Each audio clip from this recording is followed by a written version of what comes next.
ರಂಗೇರಿದ ಲೋಕಸಭೆಯ ಅಖಾಡ ಮೊದಲ ಹಂತದ ಮತದಾನಕ್ಕೆ ನಾಮಪತ್ರ ಸಲ್ಲಿಕೆ ಮುಕ್ತಾಯ. ಕದನ ಕಣದಲ್ಲಿ ಅಭ್ಯರ್ಥಿಗಳು ಅಂತಿಮ. ರಾಜ್ಯಕ್ಕೆ ಅಮಿತ್ ಶಾ ಅವರ ಆಗಮನ, ಬರ ಪರಿಹಾರದ ವಿಚಾರವಾಗಿ ರಾಜ್ಯ ಸರ್ಕಾರದ ವಿರುದ್ಧ ಆರೋಪ. ಅಮಿತ್ ಶಾ ಅವರ ಆರೋಪಕ್ಕೆ ಕ್ರೊನಾಲಜಿ ಸಹಿತ ಮುಖ್ಯಮಂತ್ರಿಗಳ ಉತ್ತರದ ಜೊತೆ ಸವಾಲು ಕೂಡ. ಸುಮಲತಾ ಅವರ ಬಿಜೆಪಿ ಸೇರ್ಪಡೆ, ದೆಹಲಿಗೆ ಹೋಗಿ ಅಮಿತ್ ಶಾ ಭೇಟಿ ಸಿಗದೆ ಬರಿಗೈಯಲ್ಲಿ ವಾಪಸ್ಸಾಗಿರುವ ಈಶ್ವರಪ್ಪ, ರಾಜಕೀಯ ನಾಯಕರ ಆರೋಪ ಪ್ರತ್ಯಾರೋಪ ಇವು ರಾಜ್ಯದ ಈ ವಾರದ ಸುದ್ದಿಗಳಾದರೆ, ರಾಷ್ಟ್ರಮಟ್ಟದಲ್ಲಿ ಲೋಕಸಭೆ ಚುನಾವಣೆಗೆ ಕಾಂಗ್ರೆಸ್ ತನ್ನ ಪ್ರಣಾಳಿಕೆಯನ್ನು ಬಿಡುಗಡೆ ಮಾಡಿದೆ. ದೆಹಲಿ ಅಬಕಾರಿ ನೀತಿ ಪ್ರಕರಣದಲ್ಲಿ ಆಪ್ನ ಸಂಜಯ್ ಸಿಂಗ್ ಜೈಲಿನಿಂದ ಹೊರಬಂದಿದ್ದು ಬಿಜೆಪಿ ವಿರುದ್ಧ ವಾಗ್ದಾಳಿ ನಡೆಸಿದ್ದಾರೆ. ರಾಜ್ಯ ಮತ್ತು ರಾಷ್ಟ್ರದ ಈ ಸುದ್ದಿಗಳನ್ನು ವಿವರವಾಗಿ ನೋಡೋಣ. ನಮಸ್ಕಾರ, ಇದು ಈ ವಾರ ಕಾರ್ಯಕ್ರಮ. ರಾಜ್ಯದಲ್ಲಿ ಮೊದಲ ಹಂತದಲ್ಲಿ 14 ಕ್ಷೇತ್ರಗಳಿಗೆ ನಡೆಯಲಿರುವ ಚುನಾವಣೆಗೆ ನಾಮಪತ್ರ ಸಲ್ಲಿಕೆ ಮುಕ್ತಾಯವಾಗಿದ್ದು, ಒಟ್ಟು 358 ಅಭ್ಯರ್ಥಿಗಳು ಕಣದಲ್ಲಿದ್ದಾರೆ. ಇದರಲ್ಲಿ 25 ಮಹಿಳಾ ಅಭ್ಯರ್ಥಿಗಳು ಕೂಡ ಸೇರಿದ್ದಾರೆ. ನಾಮಪತ್ರವನ್ನು ಹಿಂತೆಗೆದುಕೊಳ್ಳೋದಕ್ಕೆ ಏಪ್ರಿಲ್ 8ರವರೆಗೆ ಕಾಲಾವಕಾಶ ಇದೆ. ಮತದಾನಕ್ಕೆ ದಿನ ಹತ್ರ ಆಗ್ತಿದ್ದಂತೆ ಪ್ರಚಾರದ ಭರಾಟೆ, ಮಾತಿನ ಅಬ್ಬರ ಕೂಡ ಜೋರಾಗಿ ನಡೀತಾ ಇದೆ. ವಾಕ್ಸಮರ, ಏಕವಚನ ಪದ ಪ್ರಯೋಗ ಜೋರಾಗಿ ನಡೆದಿದೆ. ಈ ನಡುವೆ ಚುನಾವಣೆಗೆ ಚಾಲನೆ ನೀಡಿ ಬಿಜೆಪಿಗೆ ಹೊಸ ಹುಮ್ಮಸ್ಸನ್ನ ನೀಡೋಕೆ ಅಂತ ಕೇಂದ್ರದ ಗೃಹ ಮಂತ್ರಿ ಅಮಿತ್ ಶಾ ಅವರು ರಾಜ್ಯಕ್ಕೆ ಈ ವಾರ ಆಗಮಿಸಿದ್ರು. ಚನ್ನಪಟ್ಟಣದಲ್ಲಿ ರೋಡ್ ಶೋ ಅನ್ನು ನಡೆಸಿ ಮಾತನಾಡಿದಂತ ಅಮಿತ್ ಶಾ ಅವರು ರಾಜ್ಯ ಸರ್ಕಾರ ಬರ ಪರಿಹಾರಕ್ಕೆ ಮನವಿ ಸಲ್ಲಿಸುವ ಸಂದರ್ಭದಲ್ಲಿ ತಡ ಮಾಡಿದ್ರಿಂದ ರಾಜ್ಯದ ಜನರಿಗೆ ಅನ್ಯಾಯವಾಗಿದೆ ಅಂತ ಭಾಷಣ ಮಾಡಿದ್ರು. ಚುನಾವಣೆ ಸಮಯ ಒಬ್ಬರ ಮೇಲೊಬ್ಬರು ಆರೋಪ ಮಾಡೋದು ಸರಿ, ಅದಾಗತ್ತೆ. ಆದರೆ ಇಂತಹ ಹಸಿ ಸುಳ್ಳನ್ನ ಅಮಿತ್ ಶಾ ಮತ್ತು ಬಿಜೆಪಿ ಮಾತ್ರ ಹೇಳೋಕೆ ಸಾಧ್ಯ ಏನು? ರಾಜಕೀಯ ಕಾರಣಕ್ಕೆ ಒಕ್ಕೂಟ ವ್ಯವಸ್ಥೆಯ ಸಂಪ್ರದಾಯವನ್ನ ಮುರಿದು ರಾಜ್ಯಕ್ಕೆ ತನ್ನ ಹಕ್ಕಿನ ₹1 ಬರ ಪರಿಹಾರವಾಗಿ ನೀಡದೆ ಈಗ ರಾಜ್ಯಕ್ಕೆ ಬಂದು ಮನವಿ ಸಲ್ಲಿಸಿದ್ದು ಲೇಟ್ ಆಯ್ತು ಅಂತೀರಲ್ಲ, ನಿಮ್ಗಳಿಗೇನು ಅನ್ಸಲ್ವಾ? ಕನಿಷ್ಠ ಒಂದು ಸಣ್ಣ ಅಳುಕು ಕಾಡೋದಿಲ್ವಲ್ಲ?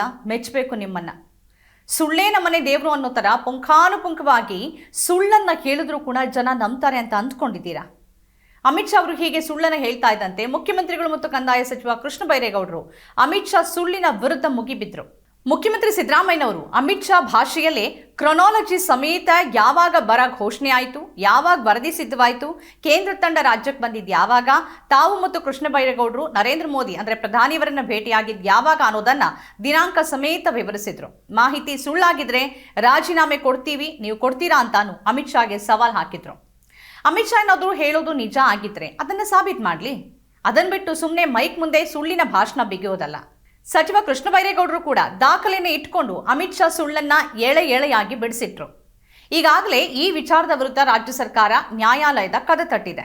ಈ ರೀತಿ ದ್ವೇಷದ ರಾಜಕೀಯ ಮಾಡಿ ರಾಜ್ಯದ ಕಾನೂನುಬದ್ಧ ಹಕ್ಕನ್ನ ಕಸಿಯೋಕ್ ಮುಂದಾದ್ರೆ ಅದಕ್ಕೆ ಜನ ತಕ್ಕ ಪಾಠವನ್ನ ಕಲಿಸ್ತಾರೆ. ಉಳಿದಂತೆ ಇಷ್ಟು ದಿನ ಬಾಹ್ಯ ಬೆಂಬಲವನ್ನ ಕೊಟ್ಟಿದ್ದ ಮಂಡ್ಯ ಸಂಸದೆ ಸುಮಲತಾ ಅವರು ನಿನ್ನೆ ಅಧಿಕೃತವಾಗಿ ಕಮಲ ಮಾಡಿದ್ರು. ಅವರು ನಿನ್ನೆ ಅಧಿಕೃತವಾಗಿ ಬಿಜೆಪಿಯನ್ನ ಸೇರಿದ್ರು. ಸುಮಲತಾ ಅವರಿಗೆ ದೊಡ್ಡ ಹುದ್ದೆಯ ಭರವಸೆಯಂತೂ ಬಿಜೆಪಿಯಿಂದ ಸಿಕ್ಕೇ ಇದೆ. ರಾಷ್ಟ್ರ ನಾಯಕರು ಬಂದ ಸಂದರ್ಭದಲ್ಲಿ ಅವರ ಜೊತೆ ಪ್ರಚಾರದಲ್ಲಿ ಸುಮಲತಾ ಭಾಗಿಯಾಗಲಿದ್ದಾರಂತೆ. ನರೇಂದ್ರ ಮೋದಿ ಅವರನ್ನ ಮತ್ತೆ ಪ್ರಧಾನಿ ಮಾಡೋಕೆ ತಮ್ಮೀ ತೀರ್ಮಾನ ಅಂತಾನು ಸುಮಲತಾ ಹೇಳ್ತಿದ್ದಾರೆ. ಸುಮಲತಾ ತಾಳ್ಮೆಯ ಜೊತೆ ಜಾಣ್ಮೆಯನ್ನೂ ಈ ಬಾರಿ ಪ್ರದರ್ಶನ ಮಾಡಿದ್ದಾರೆ. ತಮ್ಮ ರಾಜಕೀಯ ಭವಿಷ್ಯವನ್ನ ಭದ್ರ ಮಾಡಿಕೊಂಡಿದ್ದಾರೆ. ಸುಮಲತಾ ಜೊತೆ ಅವರ ಬೆಂಬಲಿಗರು ಬಿಜೆಪಿಗೆ ಸೇರ್ಪಡೆಯಾಗಿದ್ದಾರೆ. ಮಂಡ್ಯ ಕಣದಲ್ಲಿರುವಂತಹ ಮೈತ್ರಿ ಅಭ್ಯರ್ಥಿ ಕುಮಾರಸ್ವಾಮಿ ಅವರಿಗೆ ಈ ಬೆಳವಣಿಗೆ ಸಹಾಯ ಮಾಡಲಿದ್ದು ಕಾಂಗ್ರೆಸ್ ಅಭ್ಯರ್ಥಿಗೆ ಸವಾಲನ್ನ ತಂದಿಟ್ಟಿದೆ. ಇನ್ನು ಈಶ್ವರಪ್ಪ ಅವರದ್ದು ಮತ್ತೊಂದು ಅಧ್ಯಾಯ. ಪೆಟ್ಟು ತಿಂದಿರೋ ಹುಲಿಯಂತಾಗಿದೆ ಅವರ ಪರಿಸ್ಥಿತಿ.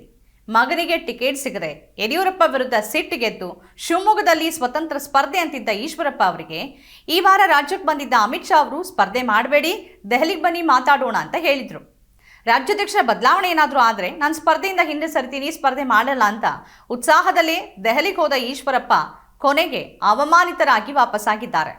ಭೇಟಿ ಕರೆದು ಕಾಯಿಸಿ ಸತಾಯಿಸಿ ಕೊನೆಗೂ ಸಿಗದೆ ಹಾಗೇ ವಾಪಸ್ ಕಳಿಸಿದ್ದಾರೆ ಅಮಿತ್ ಶಾ ಅವರು. ಬೇಕಂತಲೇ ಈಶ್ವರಪ್ಪ ಅವರನ್ನ ಈ ರೀತಿ ನಡೆಸ್ಕೊಂಡಂತಿದೆ. ಈಶ್ವರಪ್ಪ ಅವರ ಸ್ಥಿತಿಯಂತೂ ಹೇಳೋದೇ ಬೇಡ. ಬಳಸಿ ಬಿಸಾಡಿದ ಖಾಲಿ ಎಲೆಯಂತಾಗಿದ್ದಾರೆ. ಪಕ್ಷವನ್ನ ಕಟ್ಟೋಕೆ, ಸಂಘಟನೆ ಮಾಡೋಕೆ ವಯಸ್ಸು ಮತ್ತು ವರ್ಚಸ್ಸು ಎರಡೂ ಸದ್ಯಕ್ಕೆ ಅವ್ರ ಬಳಿ ಇಲ್ಲ. ಕಾಂಗ್ರೆಸ್ ಸೇರೋಕೆ ಅವಕಾಶನೇ ಇಲ್ಲ. ಇಂತಹ ಸ್ಥಿತಿಯಲ್ಲಿ ಅವರಿದ್ದಾರೆ. ತೋಳಲ್ಲಿ ಶಕ್ತಿ ಇದ್ದ ಸಂದರ್ಭದಲ್ಲಿ ಸಂಘ ಪರಿವಾರದ ಕಾಲಾಳಂತೆ ಒಂದು ಸಮುದಾಯದ ವಿರುದ್ಧ ನೀವು ಕಾರಿರುವ ವಿಷಯ ಏನು ಕಡಿಮೆನಾ? ಅದರ ಫಲ ಈಗ ನಿಮಗೆ ಸಿಕ್ಕಿದೆ ಅಷ್ಟೇ. ಬೆಂಗಳೂರು ಗ್ರಾಮಾಂತರ ಕ್ಷೇತ್ರ ಈ ಬಾರಿ ಹೆಚ್ಚು ಗಮನ ಸೆಳೀತಾ ಇದೆ. ಇಲ್ಲಿ ಡಿಕೆ ನೋಟು, HDKಗೆ ಓಟು ಅಂತ ಬಿಜೆಪಿ ಜೆಡಿಎಸ್ ನಾಯಕರು ಪ್ರಚಾರದಲ್ಲಿ ತೊಡಗಿಸಿಕೊಂಡಿದ್ದಾರೆ. ಉಳಿದಂತೆ ರಾಜ್ಯದಲ್ಲಿ ಬಿಸಿಲಿನ ಜೊತೆ ಪ್ರಚಾರದ ಕಾವು ಜಾಸ್ತಿ ಆಗ್ತಾ ಇದೆ. ಹಲವು ಕಡೆ ದಾಖಲೆ ಇಲ್ಲದೆ ಸಾಗಿಸ್ತಾ ಇದ್ದ ಹಣ, ಸೀರೆ, ಬಂಗಾರವನ್ನ ವಶಪಡಿಸಿಕೊಳ್ಳಲಾಗಿದೆ.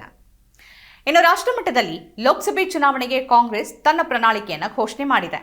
ಪಂಚ ನ್ಯಾಯ ಹೆಸರಿನಲ್ಲಿ ಮಹಿಳೆಯರು, ಕಾರ್ಮಿಕರು, ರೈತರು, ಯುವಕರು ಮತ್ತು ಸಹಭಾಗಿತ್ವದ ನ್ಯಾಯ ಹೆಸರಿನಲ್ಲಿ ಗ್ಯಾರಂಟಿಯನ್ನು ಘೋಷಣೆ ಮಾಡಲಾಗಿದೆ.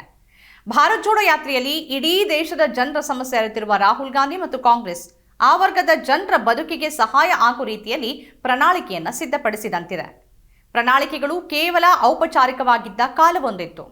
ಈಗದು ಉತ್ತರದಾಯಿತ್ವದ ಅಂಶವಾಗಿ ಬದಲಾಗಿದೆ. ರಾಜಕೀಯ ಇಚ್ಛಾಶಕ್ತಿಯ ಪ್ರಶ್ನೆಯೂ ಆಗಿದೆ.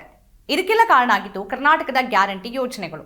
ಜನರಿಗೆ ಕೇವಲ ಭರವಸೆ ಕೊಡುವುದು ಮಾತ್ರ ಅಭ್ಯಾಸವಾಗಿದ್ದ ಮತ್ತು ಅದನ್ನೇ ಜನ ಒಪ್ಕೊಂಡಿದ್ದ ಮನಸ್ಥಿತಿ ಈಗ ಬದಲಾಗಿದ್ದು ಕರ್ನಾಟಕದ ಗ್ಯಾರಂಟಿ ಘೋಷಣೆಯಾಗಿ ಅದು ಜನರನ್ನ ತಲುಪಿದ ಸಂದರ್ಭದಲ್ಲಿ ಕರ್ನಾಟಕದ ಗ್ಯಾರಂಟಿ ಯೋಜನೆಗಳನ್ನು ಮಾದರಿಯಾಗಿಟ್ಟುಕೊಂಡೇ ರಚನೆಯಾಗಿರೋ ಕಾಂಗ್ರೆಸ್ ಪ್ರಣಾಳಿಕೆಯಲ್ಲಿ ಮಹಿಳೆಯರಿಗೆ ಮಹಾಲಕ್ಷ್ಮಿ ಹೆಸರಲ್ಲಿ ವರ್ಷಕ್ಕೆ 1 ಲಕ್ಷ ರೂಪಾಯಿ ನೀಡೋದು, ಖಾಲಿ ಇರುವ 30 ಲಕ್ಷ ಸರ್ಕಾರಿ ಉದ್ಯೋಗವನ್ನು ಭರ್ತಿ ಮಾಡೋ ಮೂಲಕ ನಿರುದ್ಯೋಗಕ್ಕೆ ಪರಿಹಾರ ಒದಗಿಸೋದು, ಕಾರ್ಮಿಕರಿಗೆ ಕನಿಷ್ಠ 400 ರೂಪಾಯಿ ವೇತನವನ್ನು ಕೊಡೋದು, ಎಂಎಸ್ಪಿ ಜಾರಿ ಮಾಡೋದು, ಜಾತಿ ಗಣತಿಯಂತಹ ಮಹತ್ವದ ಅಂಶಗಳು ಕಾಂಗ್ರೆಸ್ನ ಭರವಸೆಯಾಗಿದೆ.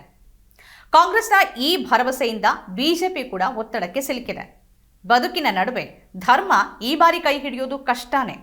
ಅನಿವಾರ್ಯವಾಗಿ ಜನರ ನಿಜವಾದ ಸಮಸ್ಯೆಯನ್ನ ಅಡ್ರೆಸ್ ಮಾಡಲೇಬೇಕಿದೆ. ಕಾಂಗ್ರೆಸ್ನ ಈ ಅಭಿವೃದ್ಧಿ ಪ್ರಣಾಳಿಕೆಗೆ ಬಿಜೆಪಿಯ ಕೌಂಟರ್ ಪಾರ್ಟ್ ಏನಿರಲಿದೆ ಅನ್ನೋದನ್ನ ಕಾದ್ ನೋಡಬೇಕು. ಈ ವಾರ ದೆಹಲಿ ಅಬಕಾರಿ ನೀತಿ ಹಗರಣದಲ್ಲಿ ಜೈಲ್ ಪಾಲಾಗಿದ್ದ ಆಮ್ ಆದ್ಮಿ ಪಕ್ಷದ ಸಂಸದ ಸಂಜಯ್ ಸಿಂಗ್ ಜೈಲಿನಿಂದ ಬಿಡುಗಡೆ ಆದರು. ಇನ್ನಷ್ಟು ದಿನ ಜೈಲಿನಲ್ಲಿ ಇಡಬೇಕು ಅನ್ನೋ ಜಾರಿ ನಿರ್ದೇಶನಾಲಯದ ಆಟ ಫಲಿಸಲಿಲ್ಲ. ನ್ಯಾಯಾಲಯ ಕೇಳಿದ ಪ್ರಶ್ನೆಗಳಿಗೆ ಇಡಿ ಬಳಿ ಉತ್ತರವೇ ಇರಲಿಲ್ಲ. ಅಂತಿಮವಾಗಿ 6 ತಿಂಗಳ ನಂತರ ಸಂಜಯ್ ಸಿಂಗ್ ಹೊರಬಂದಿದ್ದಾರೆ. ಜೈಲಿನಿಂದ ಹೊರಬಂದ ಸಂಜಯ್ ಸಿಂಗ್ ಅವರನ್ನ ಆಪ್ ನಾಯಕರು ಮತ್ತು ಕಾರ್ಯಕರ್ತರು ಪ್ರೀತಿಯಿಂದ ಬರಮಾಡಿಕೊಂಡ್ರು. ಕಾರ್ಯಕರ್ತರನ್ನ ಉದ್ದೇಶಿಸಿ ಮಾತನಾಡಿದ ಅವರು, ಇದು ಸಂತೋಷ ಪಡುವ ಸಮಯ ಅಲ್ವೇ ಅಲ್ಲ, ಸಂಘರ್ಷದ ಸಮಯ ಅಂತ ಹೇಳಿದ್ದಾರೆ. ಕೇಜ್ರಿವಾಲ್, ಸಿಸೋಡಿಯಾ ಜೈಲಿನಲ್ಲಿ ಇರೋದನ್ನು ನೆನಪು ಮಾಡಿಕೊಂಡಿದ್ದಾರೆ. ಇದೆಲ್ಲದಕ್ಕೂ ಬಿಜೆಪಿನೇ ಕಾರಣ ಅಂತಾನೂ ಅವರು ಕಿಡಿಕಾರಿದ್ದಾರೆ.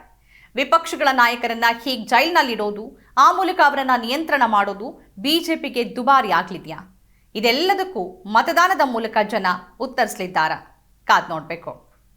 ಇವಿಷ್ಟು ಈ ವಾರದ ರಾಜ್ಯ ಮತ್ತು ರಾಷ್ಟ್ರ ಮಟ್ಟದ ಪ್ರಮುಖ ಸುದ್ದಿಗಳು. ಈ ರೀತಿಯ ಬೇರೆ ಬೇರೆ ವಿಶೇಷ ಕಾರ್ಯಕ್ರಮಗಳನ್ನು ತಾವು ನೋಡಬೇಕಾದ್ರೆ ನಮ್ಮ ಚಾನೆಲ್ ಸಬ್ಸ್ಕ್ರೈಬ್ ಮಾಡಿ. ನಮಸ್ಕಾರ.